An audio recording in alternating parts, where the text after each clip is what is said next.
Yeah, yeah, it's really, in my opinion, it's being proactive, defining what we want to see in the plan and the area, and then going to find the type of development groups that will work with us to facilitate that plan. So it's a different process than just going with a developer that comes in and wants to see a redevelopment area. And Tim, you might, real quickly for the audience, define the two areas real quickly we're talking about. Yeah, one is the gravel pit, which is the area 250 acres on the north east part of our city, and the other is That's the entire area. Yeah, it's northern in- section all the way down to yeah Cottonwood Canyon. includes the old mill area as well. Oh, that's right. Yeah, and then the other is 2700 south and the area around 2700 south of Port Union. 7200 south. Excuse me, 7200. 2300. 2300 east. 2300 east, sorry. I'm Salt still Lake learning. might have here. an issue with you. We're just working on something. 2300 east and Charlotte Port Ball Union. Right there, we just knocked out. Tim, can I just say thank you for being proactive on this? Thanks. All right, we have a motion and a second. I'll call for the vote. Councilmember Michael, Yes. Councilmember Bruce, Yes. Councilmember Bracken, Yes. Councilmember Shelton, Yes. and I will vote yes. Okay, that's the only item or action item we have for our Community Development and Renewal Agency meeting. Any other discussion items? Here now, I call for a motion to adjourn. Move that we adjourn. It's moved, we adjourn. Do we have a second? Second. It's moved and seconded. All in favor, say aye. Aye. We're adjourned.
Just for everyone's information, if you'd like to comment either in the public hearing or citizen comments, if you'd please fill out a speaker comment card and pass it up front, we'd appreciate it for the record.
All right, appreciate everyone's patience, and welcome to the City of Cottonwood Heights. This is our business meeting. It's Tuesday, June 18th. We're sorry just a couple minutes late. We have some important items on our agenda tonight. We'll begin with a Pledge of Allegiance, and we'll ask Councilmember Michael if she would please lead us in that pledge.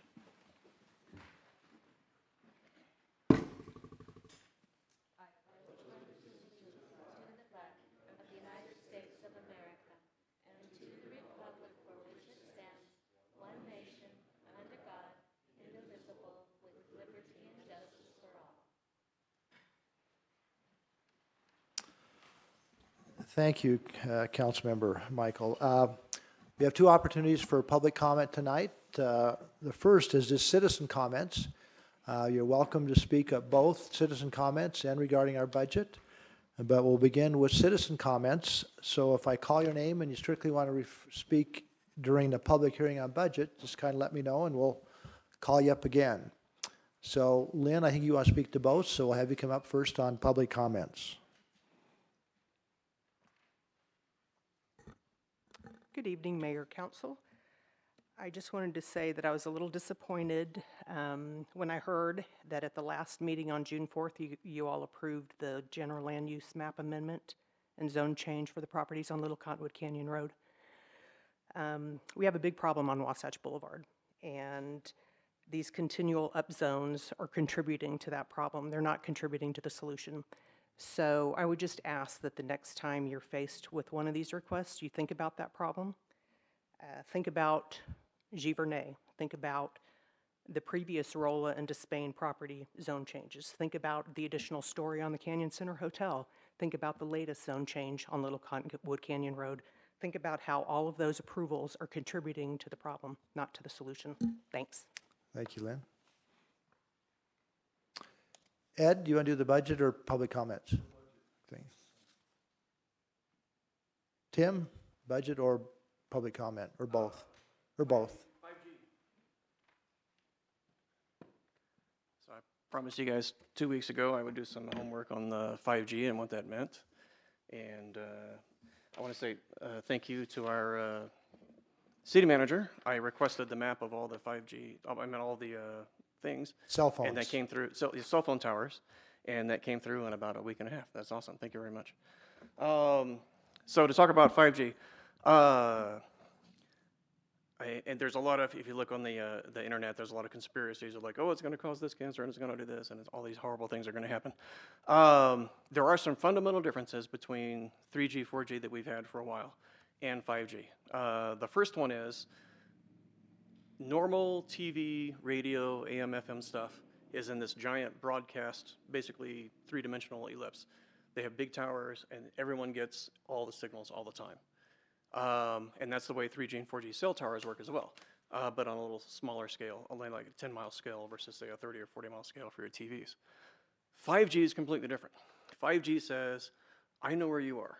I know where your phone is, and so I'm going to create this cone of energy just from the tower, just to you. So it's kind of following you and tracking you. From a security standpoint, this is fantastic. That means trying to listen in to other people's signals is really good. But from a concentration standpoint, you have to think about, I'm in a, and the amount of energy is much less. We're talking 10 times less energy to do a 3G, 4G signal than to do a 5G signal. So let's say you're in the Maverick Center, or you're in Vivint Smart Home Arena. It's you and 16,000 people. Every person with a smart device now has one of those cones targeted there. Anybody in between you and the transmission tower is also getting the radiation from those cones. And you're thinking, oh, this is terrible, this is bad, this is gonna be bad. Additionally, the second fundamental difference between 3G and 4G and 5G, on the internet, as you know, everything goes in packets. I'm internet version this, I'm IP address version that, here's my destination, here's my source, here's my packet number this, out of this many total, that kind of thing. There's a 50 millisecond delay in 3G and 4G between packets that get sent.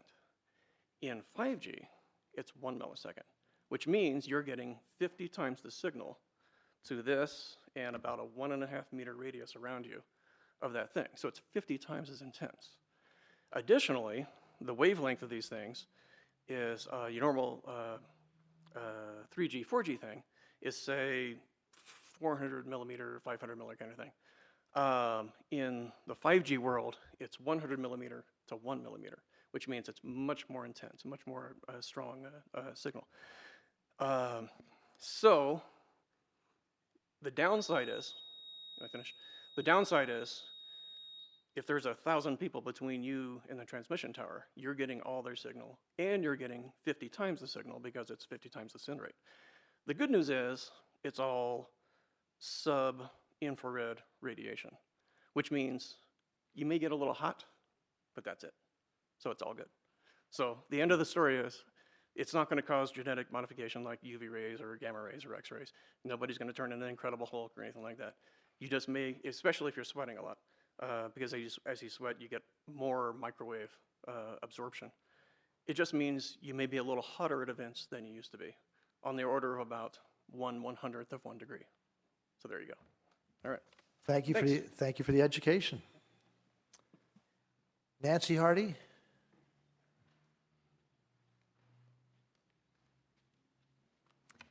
Hello, everybody. Welcome back. We haven't seen you for a little while.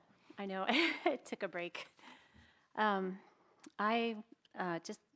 probably sounding like a broken record, but I mentioned this before. When they update the new website, I don't know where they are in the process, but I thought maybe they could have a link, an easy to get to link that might keep a list of projects that are in the works, like, I don't know, any beautification projects that the city might be working on from that list I sent back in December, like the Jersey barriers and things like that. And also projects like Wasatch Boulevard. Just let people know where it stands, what's going to happen, and just some time frames. And the gravel pit, maybe just show what's happening at the north side and the south side. The roundabout, maybe that won't happen. And just everything. And the Fort Union corridor study, that was done in January 2016. I don't know if that's in the works at all, but the premise behind that was to move traffic to I-215 and not through Fort Union, and make Fort Union walkable, bikeable, shopping and everything. But now that the transportation hub is looking at going on the south side of the gravel pit, Fort Union could become just another high-speed traffic to get to the transportation hub. So I don't know if they've thought about that. So also, sometimes people have really good ideas up here, and y'all talk about them and say, oh, that might be good or whatever, but then we never hear about them. So I don't know if that's something that just gets put on the back burner, or if there's somebody at the city that keeps track of some of the ideas and reaches out to the people, or if there's a spot on the Nancy, website. let me remind you, and I think I've said this numerous times to you personally, is that we track every comment on the comment card, and then either if it's something that we should respond to you on, then Tim or a staff person will call you back, and of course, Right. glad to meet with anyone individually. I know you and I have had several meetings and still have your list on top of my desk, but we take every comment seriously. Obviously, we can't, implement every idea, but almost every idea has merit. So we do track them on these cards, and then I turn them in at the end of this meeting, and staff look at those and keep reminding us. But you're right, yeah. And the website's an important issue to us. But go ahead, Okay. finish. I cut you off. Thanks. No, I'm You finished. sure? All right. But again, on many of those projects, feel free to reach out, and we can meet individually as well, because a lot of them are progressing, yeah. Mary Ann Thompson?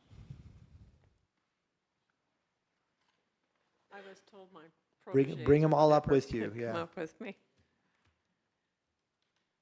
But I want to know why one of them has a red shirt. No, I don't know. I wasn't here for the event. Oh. I was supposed to bring stuff. Well, I actually like red very much, so it's all right. Yeah.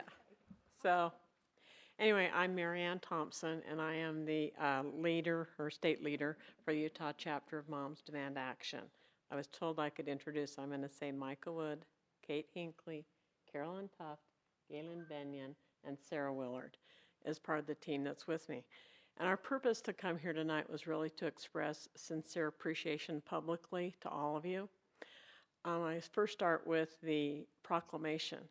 And the proclamation that you folks signed, you know, we're asking for a weekend. You gave it us a month, the entire month of June, to have support for our cause. And you carefully crafted that we do support the Second Amendment.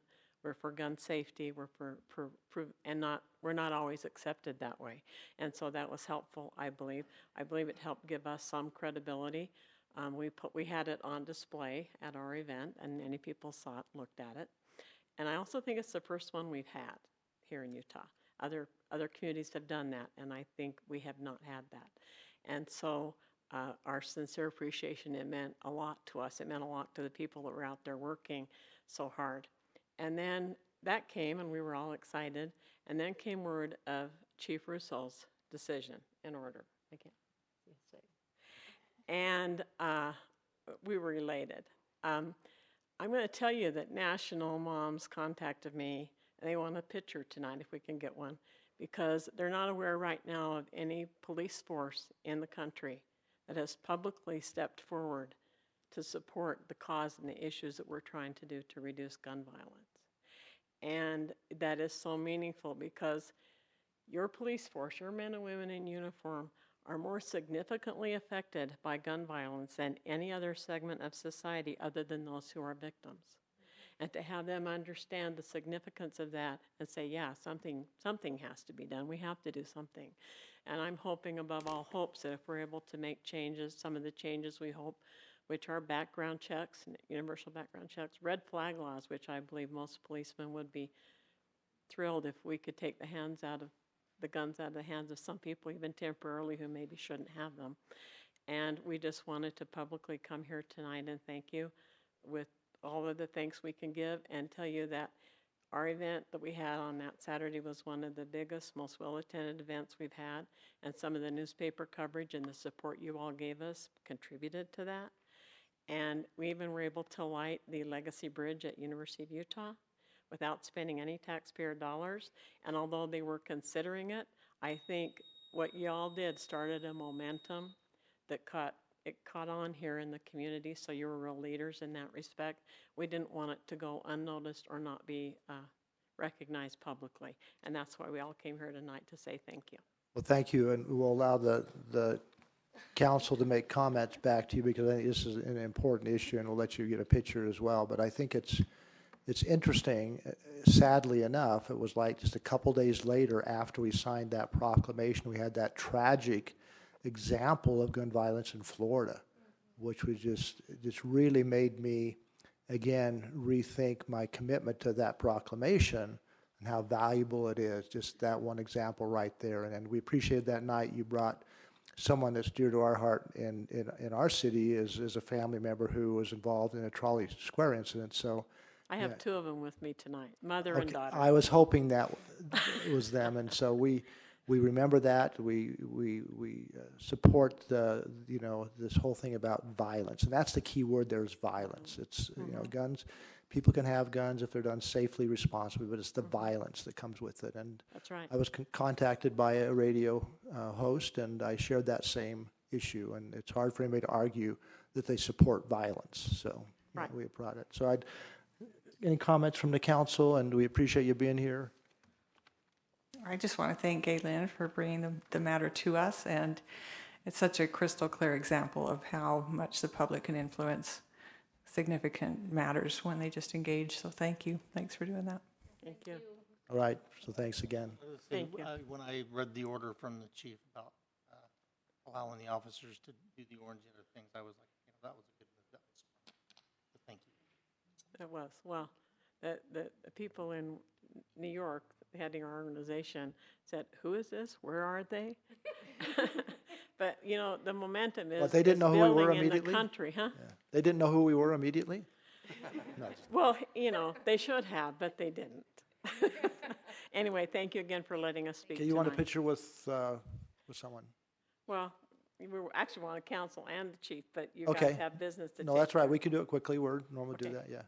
Okay, we just come get behind you? Well, we can all come down there if you'd like. Oh, okay, sure. Well, let's take the council down there with you. We just want enough light when we took the other one. Well, and if you put the light right behind you, you don't get light on the faces. You almost should face that way. Face that way? Like, that's be facing this way, because as soon as you put a window behind you, the light is. So which way do you want us to face? A different day, different time. Which way do you think? We should probably not get out of this desk. We should probably get on one side or the other, don't you think, on the desk? Okay. Whatever. Okay, great.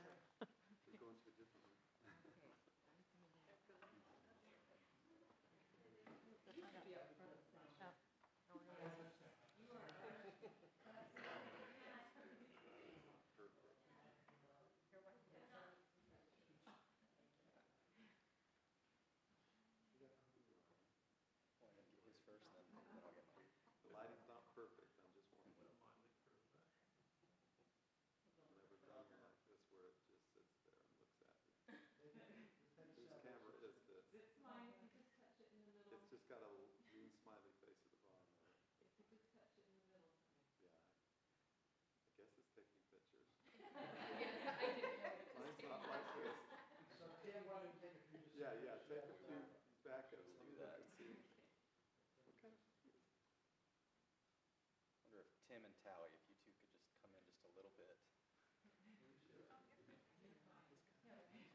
Yeah, much better. Now we've got everybody in the frame. Okay, I think we're good. Thank you so much. Somebody call him on it.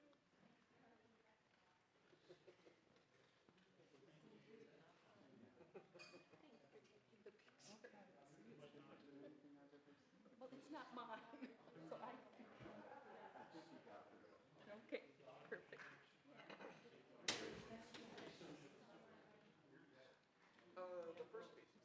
Thank you so much.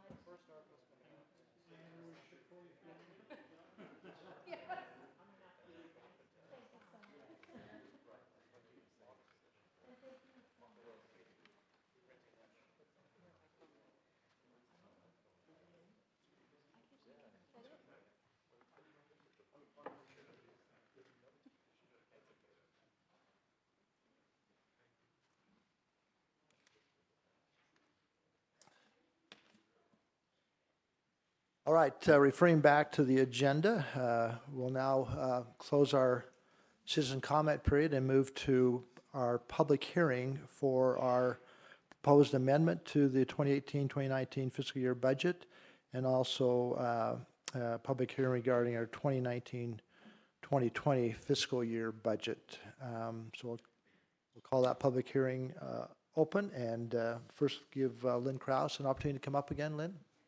I don't have anything to say about I'm talking about the 2019-20 budget. I'm going to do both together. Oh, you are? Yeah. I'm sorry, I tried to make that clear, but, Are we going to have a presentation? oh, well, you're right. That's what I'm sort of wondering. Catch. God, I do that every time. I get so confused when I have my picture taken, it's a flash. It came off the top of my head.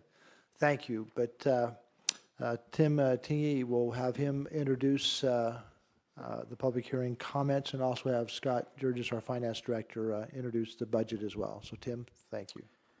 Yeah, and what I want to talk about real briefly is the 2019-2020 budget. I know we're taking these together. I just want to explain the process. I think we've talked about this in work sessions before, but we had a very extensive process which included a compensation committee as well as a budget committee consisting of staff as well as council members. It was a very collaborative process. We took several months addressing issues, reviewing items, And that process, I think, was very fruitful as we moved this forward. In addition to that, I have to give credit to the department heads in this process as well. They were a significant part of this. They were asked to come forward, and Scott and I sat down on line item by line item, addressing issues, asking questions, seeing if there's areas that we can be more efficient and make reductions, which that occurred in just about every department, some significantly. And so we appreciate their efforts as well as part of this. There's increases that Scott will talk about related to compensation that our compensation committee looked at. It includes 5.6% for COLA and merit increases. I want to reiterate, I think that's very important for our community. Our staff are very important assets for what we do and the services we provide. And I'm very supportive of that, and appreciate council's input as part of that as well. And then I also feel that capital investments that we have undertaken with proposing this budget is very important. We're going to address a lot of issues, both internally and also in the infrastructure in our community related to roads, IT elements as well, and a variety of other areas, including stormwater, that I think is going to enhance our community, and we want to continue to do all that we can to address those things. So I'm just starting with the introduction on the process. The process was very important. It was very collaborative. Appreciate the council's input on all of this. And I'm going to turn the specifics over to Scott, unless there's questions for me.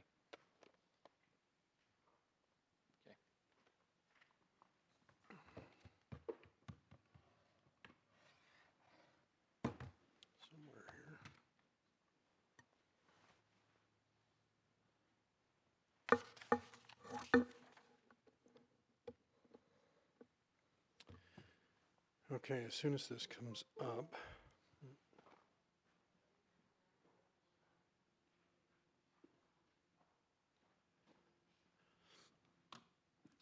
Okay. So, first we're going to start with the adjustments for the current year budget, the 2018-2019. And the first 4 items of adjustment here, which are right here, are more technical in nature than anything. It's been the practice and tradition of Cottonwood Heights to, when we have a reimbursed type of expense, which oftentimes are overtime, but it can be other types of expenditures, to book the expense and then to book the revenue in as an offset to that expense. So it ends up grossing down the overall expense of the organization. Another nice thing about that method is you don't have to come very often to council for adjustments. However, it's a better practice to book the total expense in and then to book the total revenue in a revenue line item, and that way it's more open to council, to the public and everyone else in terms of what our overall expenditures are, what our net revenues are, and so on and so forth. So the areas where this has predominantly been has been in expense reimbursement to the police department and in event revenue such as Butlerville Days and the play that we do annually. And so the recommendation is to change that practice to recognizing the full expenditure and then booking the revenue in revenues separately. The net effect is the same because you're still netting the expenses down. Just instead of netting them within an expense line item, you're grossing up your expense and you're grossing up your revenues, but when you get to the net effect on the fund balance, it's the same. So these 4 items, which I'll go through quickly, is the school resource officer revenue, and this is revenue that comes from the Canyon School District to offset the 2 officers that provide school resource services to them at $30,000 apiece, increasing the expense and increasing the revenue. The second is overtime reimbursement revenue at $36,455, both to revenue and expense. And this predominantly is from things like DEA, event-specific revenue, like the marathon would be included in here, but we did an adjustment for that earlier in the year. It would be the U.S. Marshals. Am I missing any big ones, Chief, in terms of the overtime reimbursement? You got highway safety and all that in there. Yes, highway safety, DUI, some of those ones. Those are the big ones that roll through that. The item number 3 is police operations reimbursement revenue, and this is things that would be included in here would be when we're reimbursed for training, also when we're reimbursed or when we potentially when we sell an asset to replace it with another asset. So we're selling widget A that's old, and we're going to get widget B that's new, and we're going to utilize that money that we sell widget A, to do. That's $9,715 change. And then item number 4 is specific to Butlerville's days and the parade, and the amount that we utilized and recognized in this last year from both of those entities was $40,360 between both Butlerville days and the play, and reclassifying that into be expense and revenue separately rather than an offset basis. So the grand total of these is $146,530 increase to expense, increase to revenue, to book that through. There's no net change in terms of fund balance impact and those kinds of things. And I did go through and it was kind of quite a process to make sure that we hadn't already done an adjustment for these in the past, or that they weren't being doubled up or any of those kinds of things. So these should be pretty pure in terms of how they're in there. The next item is in the CDRA fund. So, and this is predominantly with the Canyon Center capital. We currently have budgeted $25,000 to cover professional services and consulting, which predominantly is legal costs and then financial advisor costs. That's largely what that is. There may be a couple other little items in there. But through May, we had incurred $70,532, and we received it's about a $5,000 charge for some services in May that we paid in June here. So we're over $75,000 total cost now, and we still have the month of June to go. And so we're asking for $75,000 more dollars so that we can not exceed our budget, as we're not supposed to exceed our budget with our expenditures. And we don't anticipate spending a full $100,000, probably in the $80,000 to $85,000 range, but it's kind of hard to pin that exactly down at this point in time. But we'd like to do that, so that would have an impact on the CDRA fund of approximately $75,000 on that. That money will eventually come back to us, but it won't be immediate, because it's when the tax increment starts to flow in a few more years when that actually comes to fruition. And so that's when we'll start to see the repayment of that, and it will happen over a multi-year period. It is coming from the fund balance in the CDRA. It is, yes. And so that's the adjustments. Going into, oops, we're on an earlier page. So going into the budget for 2019-2020, the main area, let's see if I can get this, zoom up here a little bit.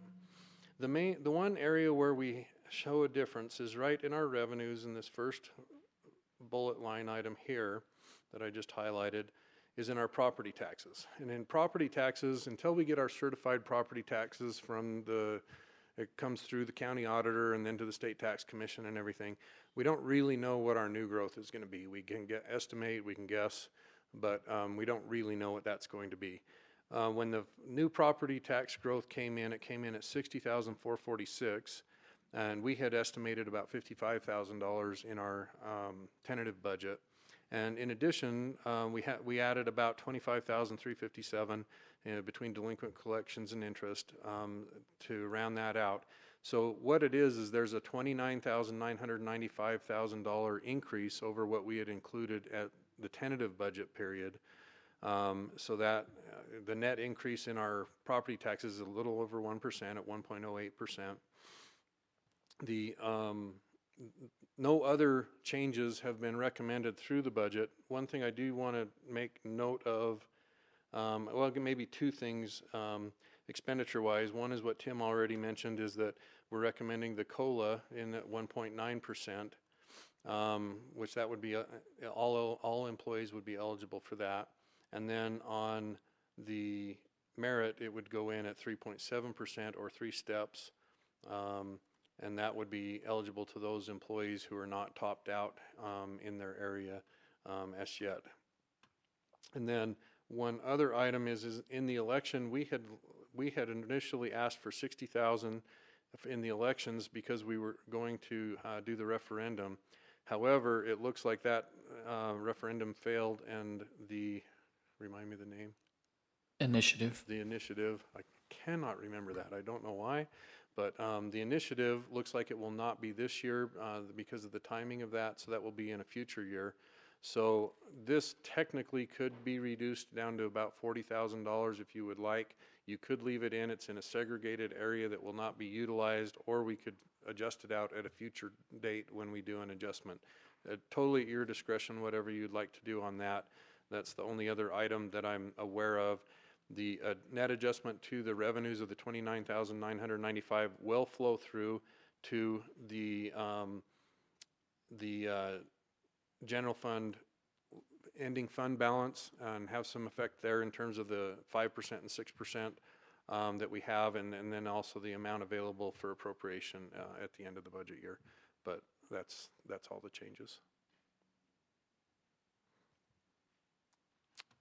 And then one other super quick thing, if I could, is, oh, that's really big.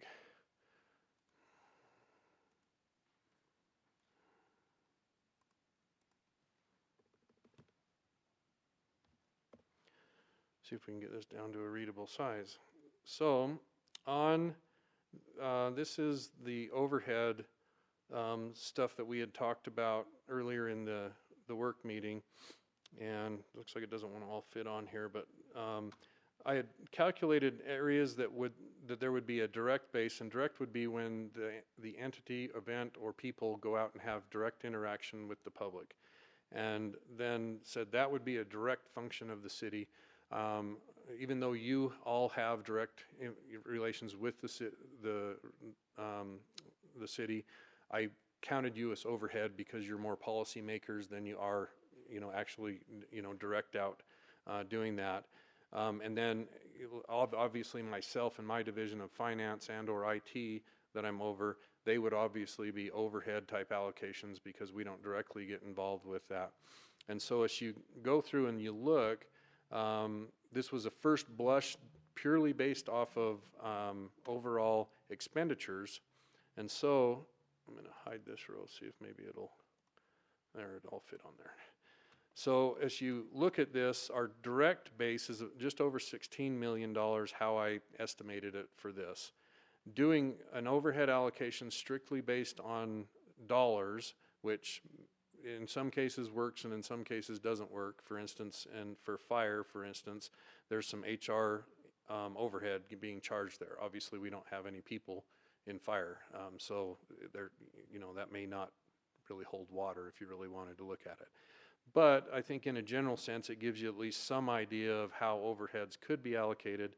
There are several other methods that could be utilized, time spent, serving an organization, FTEs in an organization, combinations of methods.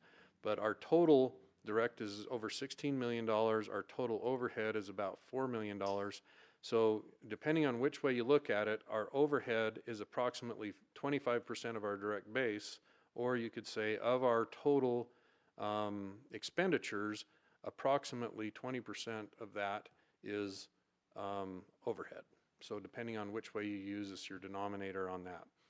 But that's just a first stab at a method to be able to do that. It needs some looking at if we're going to look at doing something like this, in perpetuity into the future, to make sure we can repeat it year over year and to make sure that it makes sense and that we haven't done something that maybe doesn't make sense or something. But I think that this was sent out to all the council, I don't know, a few days ago. I can't remember what day. Yeah. But may I comment on that for just a minute? Mayor, may I do that? Like we talked about in the work session, I've been involved in evaluating overhead where you bring in consultants and really do a deep dive into every aspect of the methodology related to overhead allocation. I think as we work through this upcoming next year, like we talked about in the work session, we will work with the budget committee and involve the full council in that process to really look at this and make sure that we're we're showing all aspects to be transparent related to the budget and overhead allocation.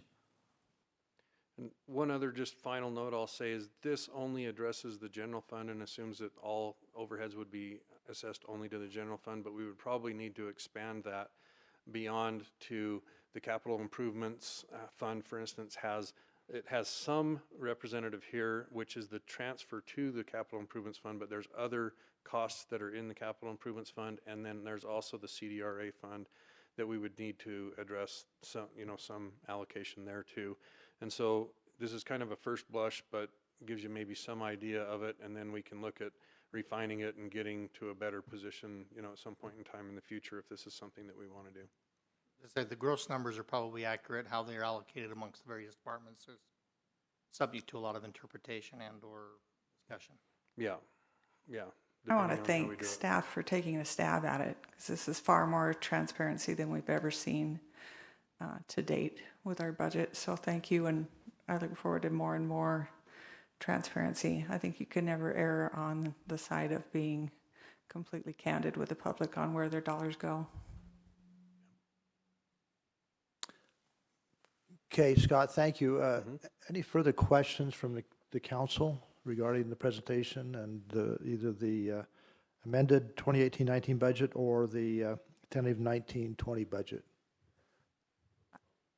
Well, before we do public comment, I would add one more thing, just so the public knows, something we're going to shoot for next year in the budget process will be some kind of comparison department to department with our 5 closest neighboring cities, just for a comparative analysis so we can have more understanding on where our dollars go.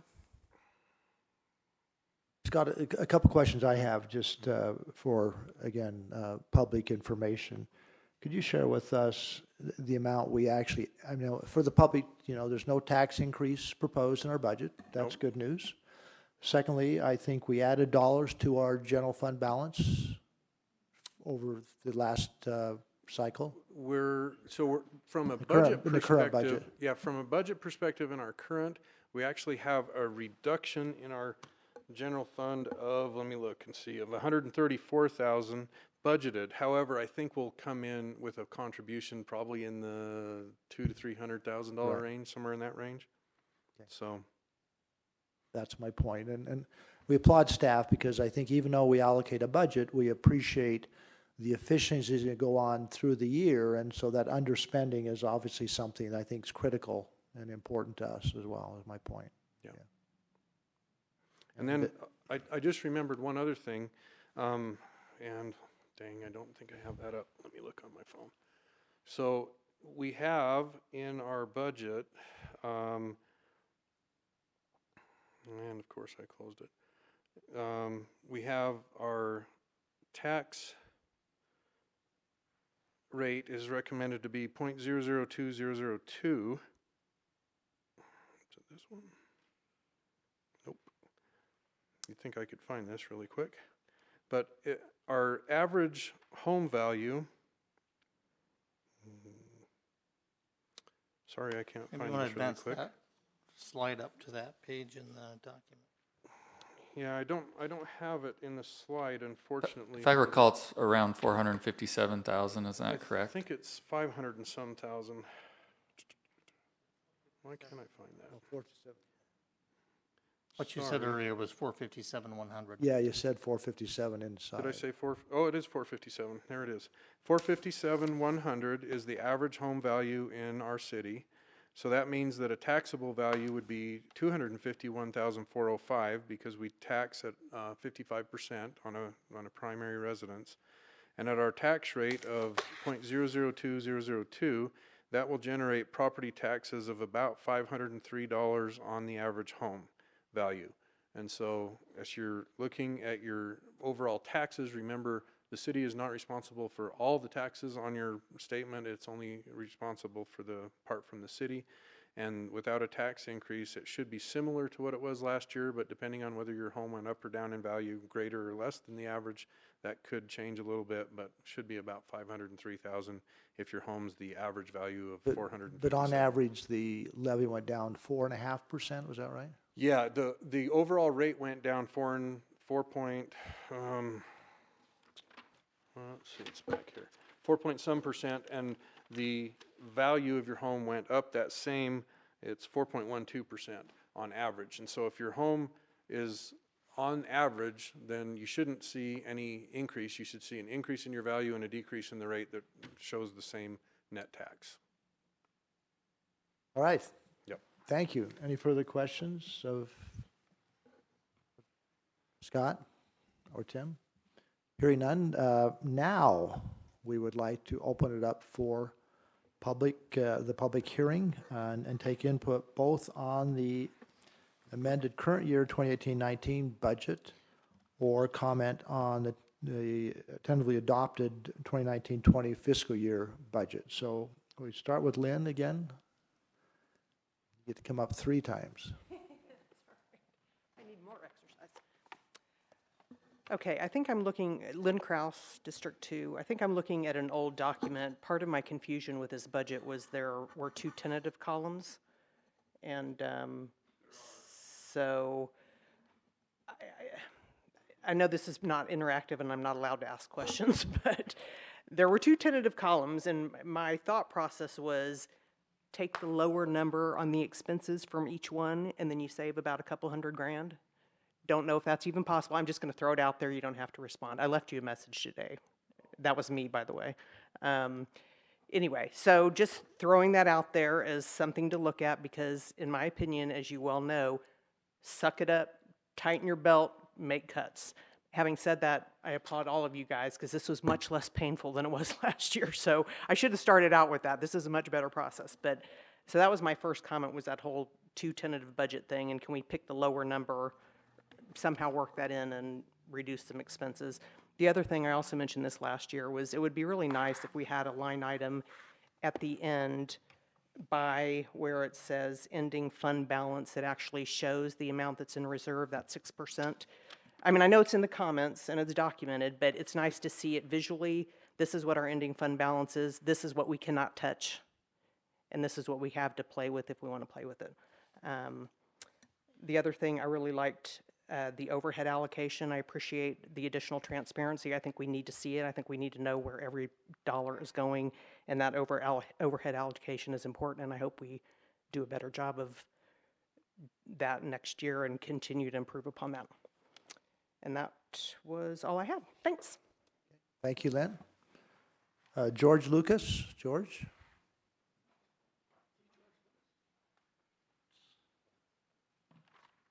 Actually pronounced Lukács, but Oh. all my movies are B movies.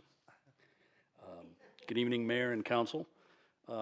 Just a couple questions. Am I allowed to ask questions? Ask questions. We won't I'll ask have, them if you choose we won't not have to an answer. interaction, but we'll follow up with you based upon your Is the rec center somewhere in this budget? No. No. Rec Center's Okay. an independent political entity. Okay. It's a special taxing district, and so they have 3 elected board of trustees, and they set their own rates and their own taxes, so it's not with Great. us. Easy enough then. Fines and forfeitures. There seems to be a flat $420,000 budgeted for the last, the 3 years in the budget. I was curious where that comes from, who estimates it, what the impact of the large fentanyl drug bust was on that. What other hard drug enforcement efforts are underway, perhaps in Cottonwood Heights, crystal methamphetamine, et cetera? Because there's a lot of potential for forfeiture there. I don't know if somebody wants to address that. Or Well, if you we wanna probably think won't about address that, it over the podium, but we'll have somebody meet with you, but, Okay. you know, if we can. Go ahead with your other questions, yeah. And then I couldn't help but notice that 40% of the budget is police, law enforcement, and ordinance enforcement. And I was just curious, what's the number of police officers that we have in Cottonwood Heights? How does that relate to population? I know Tally mentioned that you're going to be doing some comparative analysis for 5 neighboring cities. You might want to include crime rates and ROI in that analysis when you do that. I don't know if any of that data is available today for where we stand currently. I have not really seen a whole lot of anything in the newsletter about crime in Cottonwood Heights. Might be something you might want to look at. Well, we appreciate that, and we're glad to meet with you individually and share that with you. And in our efforts to be more thorough in our budget process from a year ago to this year, those are valuable comments, yeah. And then I guess on the same category, 25% of the budget is fire related. So, again, I think an analysis in that area might be merited as well. You know, take a look at the number of firemen and women, frequency of fires. I want to commend you guys not only on your fiscal responsibility in the budget this year, but on outlawing fireworks in a greater part of Cottonwood Heights. I think that was a really smart move, and that's going to hopefully make your guys' jobs a lot easier in the next month and a half. And then I'd like to talk at some point to somebody about debt management. About which man? Debt management. Okay. How you guys are doing that, if you're able to take advantage of interest rate changes, if you're, you know, how you're accounting for that sort of stuff. So, thank you. George, you didn't leave a phone number or an email. Can we just contact you by email? Sure. Yep, we'll do that. Thank you. Thank you. Ed, do you want to come up?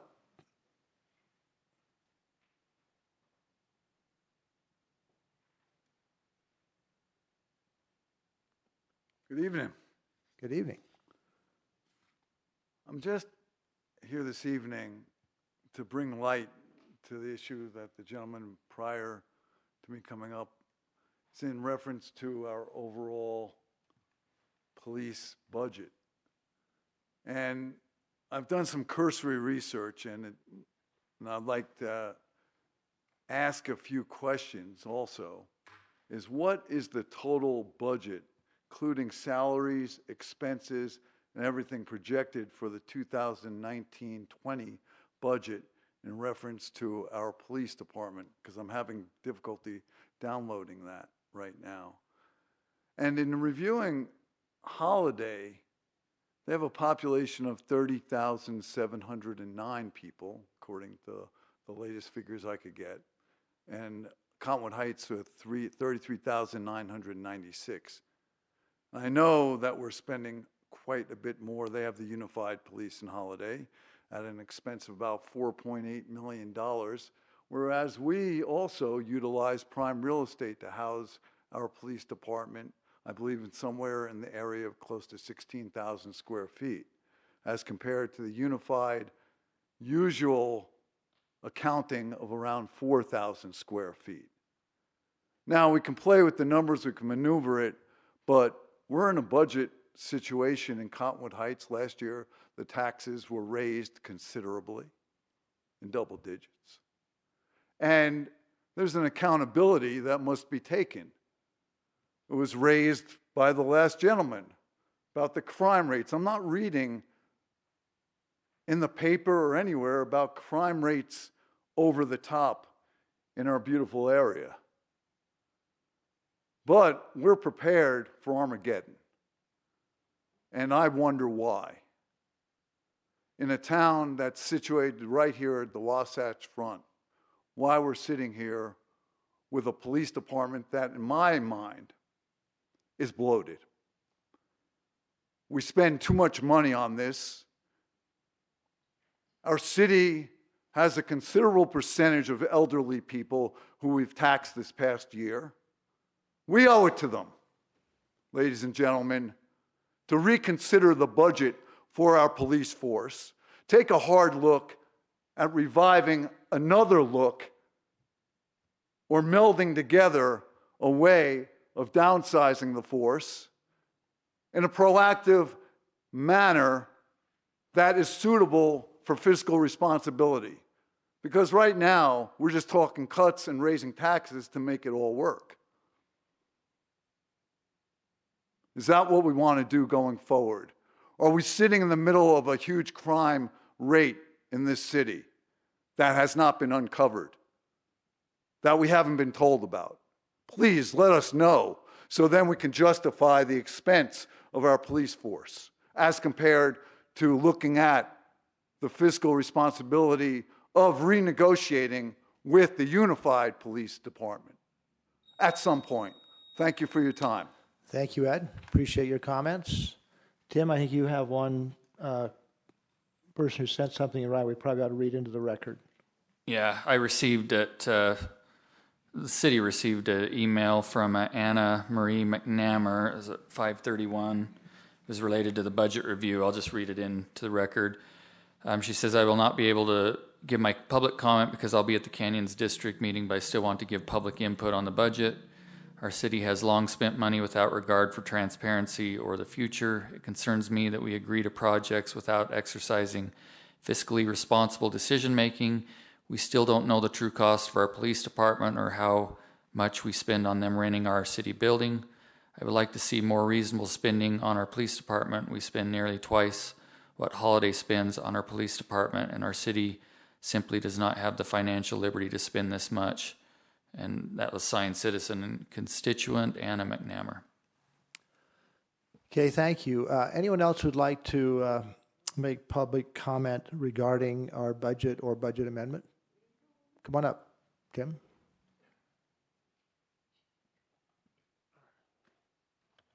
Three quick ones. About the CDRA budget overrun, my question would be, did you guys approve that cost overrun, or was that up to Tim, or was that up to the previous person? But I assume that when you budget certain items and you're gonna go over, you have to get approval from someone. And I don't remember from the different business meetings that we've had that there was that approval. Maybe it was, and maybe I just missed it. Again, not looking for answers, just other questions. Overhead allocation, to me, that means G&A, is that approximately correct? That should be between 12 and 15%. We're at 20%, which is kind of the ceiling for city stuff. Maybe we can work on that, maybe we can't, I don't know. Crime rates being very low and not out of control, that's an awesome thing. Not having out of control fires and maybe a little too much fire department or over department, being over prepared, I think that's an awesome thing. Having a balanced budget this year, I think that's also an awesome thing. So great job, all of you guys and you two guys as well. Thank you. Thank you, Tim. Any other comments? All right, any further discussion or comments from the council? With all due respect, I think our police and fire, public safety do an excellent job. I think we have been very conscious of expenses there. The only expense increases our police have put in over the years have just been salary and benefits. And in today's environment where it's hard to get police officers and retain them and good ones, that's an achievement. No, I certainly, I mean, to take, well, I won't go to that extreme, but no, I don't believe you could half the department and get the service that we have and or adequately provide for public safety in the city. Yeah, thank you, Councilor Bracken. Any other comments? Okay, I appreciate everyone's attendance, and just one thing I think is important that I do want to state is that, you know, I think Lynn Krause referred to the process last year as being painful. It was painful for us on the council, and so this last year, as a mayor, I created two committees. One committee is the Benefits and Compensation Committee, where we have two council members meet with staff and reviewed and compared with other cities, other jurisdictions, and looked at our benefits and compensation, and they made a recommendation. We also had a budget committee that through the year met on the other issues related to everything from capital improvements to operational costs. I think we made terrific progress. We involved both department heads, we involved staff, involved the council. That's the first step. This next year will become even more sensitive to everything like overhead and so on. But the bottom line is trying to be efficient with money that's not ours. It's the citizens' money. But at the same, my 3 minutes up. But at the same time, you know, we realize that there's differences of opinion on several things. You know, how important is public safety? How important is planning and zoning? Those types of things. And so I, for one, personally support our police 100%. I think it was a year ago we cut several $100,000 out of the base budget, and so we have been streamlining things. This year we'll look at things even more in depth, and we appreciate the feedback from our citizens, and also the council has a diversity of opinions, and so we'll entertain those as well. So appreciate the process, and we'll just continue to work hard. With that being said, we'll close the public hearing. We have a few action items that we need to consider. The first item is ordinance number 326, approving an amendment to the 2018-19 budget as presented. You ready for a motion? I'm ready for a motion if you're ready to give one. I move that we approve ordinance 326, excuse me. 326. It's been moved by Councilmember Shelton. Do I have a second? Second. It's been seconded by Councilmember Bracken. Any further comments or discussion? Hearing none, I'll call for the vote. Councilmember Michael. Yes. Councilmember Bruce. Yes. Councilmember Bracken. Yes. Councilmember Shelton. Yes. And I will vote yes.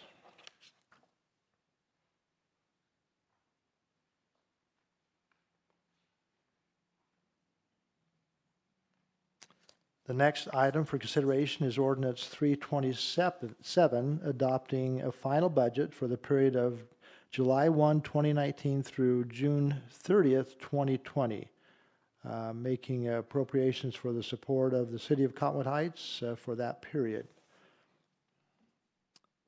Any further discussion on that ordinance? Move that we approve ordinance 327. It's been moved by Councilmember Bracken. Do I have a second, please? Second. Seconded by Councilmember Bruce. Further discussion or comments? Hearing none, I'll call for the vote. Councilmember Shelton. Yes. Councilmember Bracken. Yes. Councilmember Bruce. Yes. Councilmember Michael. Yes. And I will vote yes. Oh, good, we'll be able to continue the work. Yes. Item 4.3 is consideration of a resolution 2019-30 approving entry into an agreement with United Police Department of Greater Salt Lake regarding software licenses. This is presented to the council. Chief, would you just maybe briefly explain that so I don't misstate anything? Sure. In a nutshell, we are joining with Salt Lake City Police Unified Police Department in the way we dispatch calls and keep records and query those records in the car. We're on one platform now. We'll continue dispatching and have our same primary answering point, but we will be using a Versaterm system, which is more powerful and allows us access to all the records from the valley and allows them access to ours, including the jail records for the initial calls and follow-up. And it's crucial for the mission that we are attempting to accomplish. Okay, thank you. And that's, again, an item that we reviewed in our work session, and it's been something we've been working on through Valley Emergency Communications Center for, I guess, a year or two. A little different in this case, but it's something we've been working on for a while. Yeah. Isn't this related to that? And things have changed recently. It used to be where we were on a system that we could see Sandy and Midvale and Murray because they were on a similar platform. That has changed. Sandy joined Salt Lake and they went to Versaterm. Holiday has been with UPD. They're on that. Midvale joined UP, so it's now changed where all of our neighbors are on a different system, and this will give us a little more immediate access to things that are going on there as well. Okay, thank you. Anyway, it's related to that coordination communication with other agencies throughout the valley. Any further discussion or comments? Hearing none, I'd call for a motion on Resolution 2019-30. I move that we approve Resolution 2019-30. It's been moved by Councilmember Shelton. Do I have a second? Second. Seconded by Councilmember Bracken. Further comments, discussion? Hearing none, I'll call for the vote. Councilmember Bracken. Yes. Councilmember Shelton. Yes. Councilmember Bruce. Yes. Councilmember Michael. Yes. And I will vote yes.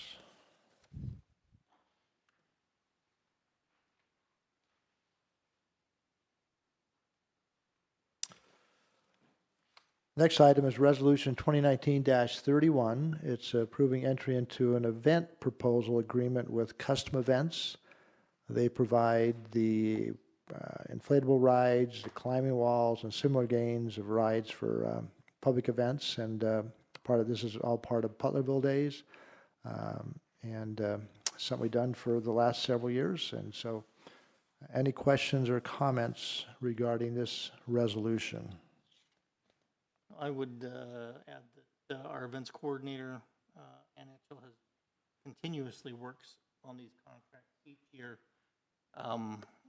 Doesn't let things slip by when there's accidental or otherwise huge increases. And she's always on top of everybody.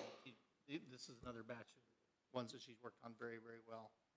Keep our costs down and the fund.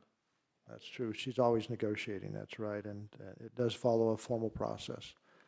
And she's not afraid to change when she finds one of those issues with costs. I'd move that we approve resolution 2019-31. Okay, it's been moved by Councilmember Bracken. Do I have a second? Second. It's been seconded by Councilmember Bruce. Any further comments? And then I'll call for the vote. Councilmember Michael. Yes. Councilmember Shelton. Yes. Councilmember Bruce. Yes. Councilmember Bracken. Yes. And I will vote yes. The next item is consideration of resolution 2019-32. It's also related to Butlerville Days, and that's approve an entry into a performance contract with Peter Breinfold, Nebo Road, and the current school. These are musical performing groups that will be on stage at Butlerville Days. Any further discussion or comment regarding this resolution? Hearing none, I would entertain a motion for approval. I move that we pass resolution 2019-32. It's been moved by Councilmember Bruce. Do I have a second? Second. Second by Councilmember Bracken. Any final comments, discussion? Hearing none, I call for the vote. Councilmember Shelton. Yes. Councilmember Bracken. Yes. Councilmember Bruce. Yes. Councilmember Michael. Yes. And I will vote yes. Last item of business we have is our consent calendar for meeting minutes of April 16th, 2019. Would somebody like me a motion to approve those minutes? So moved. It's been moved by Councilmember Michael. Do you have a second? Second. Second. Been moved and seconded. All in favor say aye. Aye. Any opposed? It passes unanimously. I entertain a motion to adjourn the meeting. I move that we adjourn. Been moved, we adjourn. Do we have a second? Second. It's been moved and seconded. All in favor say aye. Aye. Aye. Any opposed? We're adjourned. Thank you, everyone.